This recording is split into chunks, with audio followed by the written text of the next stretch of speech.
एक गांव में श्यामलाल नाम का एक किसान अपनी पत्नी और 3 लड़कों के साथ रहता था।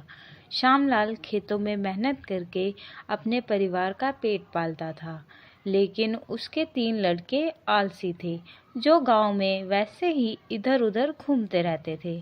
एक दिन श्यामलाल ने अपनी पत्नी से कहा, अरे चंदा, मुझे तो इस बात की चिंता लगी रहती है कि अभी तो मैं खेतों में काम कर रहा हूँ, लेकिन मेरे बाद इन लड़कों का क्या होगा। इन्होंने तो कभी मेहनत भी नहीं करी है, ये तो कभी खेतों में भी नहीं गए हैं। आप चिंता मत कीजिए, ये भी धीरे धीरे काम करने लगेंगे। समय बीतता गया और श्यामलाल के लड़के कोई काम नहीं करते थे। एक बार श्यामलाल बहुत बीमार पड़ गया और वह काफ़ी दिनों तक बीमार ही रहा। उसने अपनी पत्नी से कहा, अरे चंदा, जरा तीनों लड़कों को बुला कर ले आओ, मुझे उनसे कुछ ज़रूरी बात करनी है। जी, अभी बुला कर लाती हूँ। फिर चंदा तीनों लड़कों को बुलाती है। अरे सुनो बेटा, तुम्हारे पिताजी तुम्हें बुला रहे हैं। जी माँ जी, चलिए।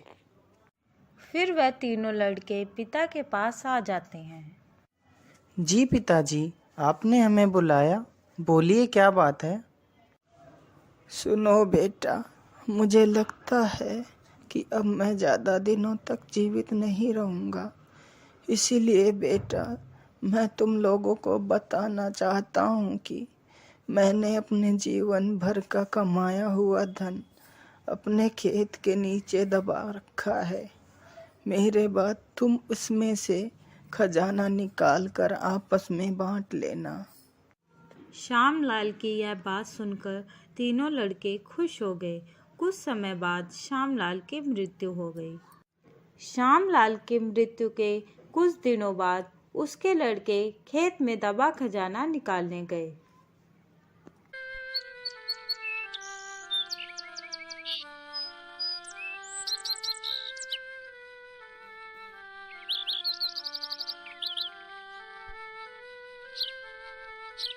उन्होंने सुबह से लेकर शाम तक सारा खेत खोद डाला, लेकिन उनको कोई भी खजाना नजर नहीं आया।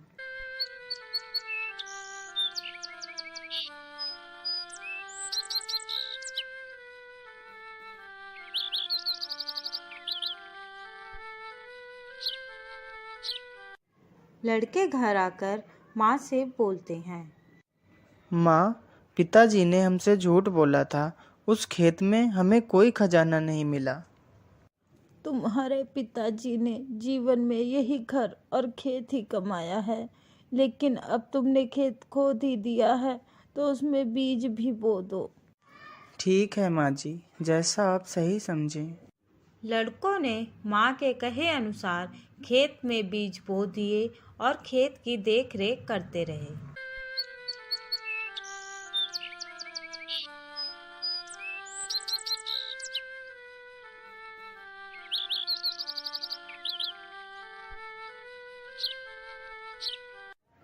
कुछ समय बाद उनके खेत में बहुत अच्छी फसल तैयार हुई।